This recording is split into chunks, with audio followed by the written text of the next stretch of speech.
सोलापुरातील Dufferin चौकातील super petrol पंपावर petrol भरून टाकी फुल करण्यात आली। त्यानंतर बनावट फोनपेद्वारे पैसे ट्रान्सफर झाल्याचे दाखवण्यात आलं। मात्र पेट्रोल सोडणाऱ्या महिलेला संशय आला। त्यांनी तरुणाला थांबवून अकाउंट तपासले, मात्र पैसे ट्रान्सफर झाले नसल्याचे लक्षात आले। चोरी पकडल्यानंतर तरुणाने माफी मागून दुसऱ्या ॲपवरून पैसे पाठवले। हा प्रकार शनिवारी दुपारी 3 वाजेच्या सुमारास घडला आहे। विशेष म्हणजे पेट्रोल पंपावरील कर्मचाऱ्याने पोलीस ठाण्यात नेण्याची धमकी दिल्यानंतर समोरच्या व्यक्तीने मोबाईलमधील बनावट फोनपेची माहिती दिली। त्यातून स्कॅनिंग कसे होते, पैसे कसे स्क्रीनवर दाखवले जातात याची माहिती दिली। शेवटी त्याने फसवणूक केल्याची कबुली देऊन माफी देखील मागितली। त्यानंतर कर्मचाऱ्याने त्याला सोडून दिले आहे। सोलापुरात अशा प्रकारे फोनपेद्वारे जर तुम्ही पैसे घेत असाल तर सावधान व्हा, अन्यथा तुमची देखील फसवणूक होऊ शकते। याबाबत अधिक माहिती देताना सुपर पेट्रोल पंपाचे व्यवस्थापक शिवानंद दुत्तरगी यांनी अधिक माहिती काय दिली आहे ते पहा।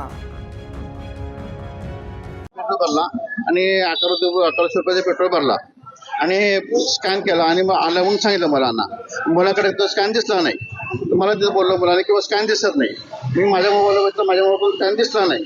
मग त्याला म्हणलं स्कॅन दिसत नाही, तो झाला म्हणतो तो मला दिसला नाही। मग परत बघू म्हणलं, माझा मोबाईल तर बघितलं माझ्याकडे दिसत नव्हता, त्याकडे दिसत होता। म्हणलं मग सर्व प्रॉब्लेम असेल तर थांबा म्हणला। तो परत साईडला गेला। मग कोणाकडनं तरी त्यांनी परत टाकायला लावला, ते पैसे परत माझ्याकडून आल्यानंतर ते पैसे आले म्हणून सांगितलं, तो गेला निघून। असं किती वेळा झालेला आहे आणि किती रुपयांचे ट्रान्झॅक्शन होतं? नाही सर, ते 1100 रुपयाचं ट्रान्झॅक्शन होतं। किती वाजता मी कसं सांगू शकणार असं की हा पहिला प्रकार होता आलेला, तो आलेला ते घडलं, ते समोर घडलं त्यावेळेस त्यांनी लगेच केलं। असे बरेच वेळेस होते असं की पैसे येतात त्यांचं होत नाही, सर्व डाऊन आहे म्हणतात, ते परत भावाकडनं बहिणीकडनं असं कुणाकडनं असे पैसे टाकते त्यांनी। आता बरेच किस्सामध्ये होते असं, सर्व डाऊन असतं होते। ऍक्च्युअली म्हणजे आम्ही कसं ओळखू शकत की हा प्रॉडक्टचं काही कसं ओळखणार त्याच्याकडनं, मग ते लगेच दिलं पैसे। असं काही फसवणूक होऊ नये, मग प्रत्येकाने सतर्क राहावं।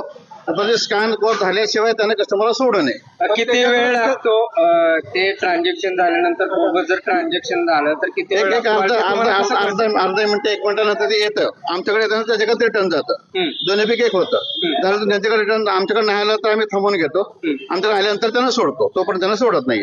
यामध्ये नेटवर्क इश्यू असण्याची शक्यता आहे, नेटवर्क इश्यू आहे, दररोज इश्यू आहे। त्यामुळे येतो तेव्हाच आम्हाला काय कळत नाही का फ्रॉड आहे का काय ते।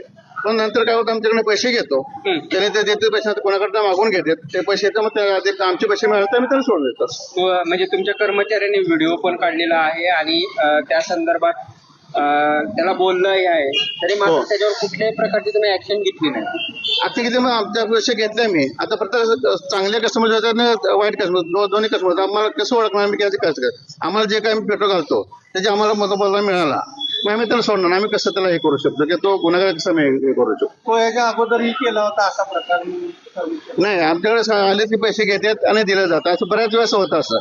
आता बरेच कस्टमर आता यांच्या पण काय वेळेस येतात कस्टमर, त्यांचं काय स्कॅन होतं, काय वेळेस होत नाही, सर्वच डाऊन असतो, प्रॉब्लेम असतो, त्यावेळेस परत त्यांनी आणून देतात पैसे, काय घरी येऊन दुसऱ्या दिवशी आणून देतात। असे काय प्रकार घडतात आमचं, नाही असं नाही। पोलिसात काय ह्या बाबतीत तक्रार पोलिसांची काय? नाही, अजून काय आम्ही केलेले नाही। आमचं तसं अजून परत आला तो, आवश्यक त्यांना पकडून ठेवू, आम्ही पोलिसात 100% देऊ। ओके.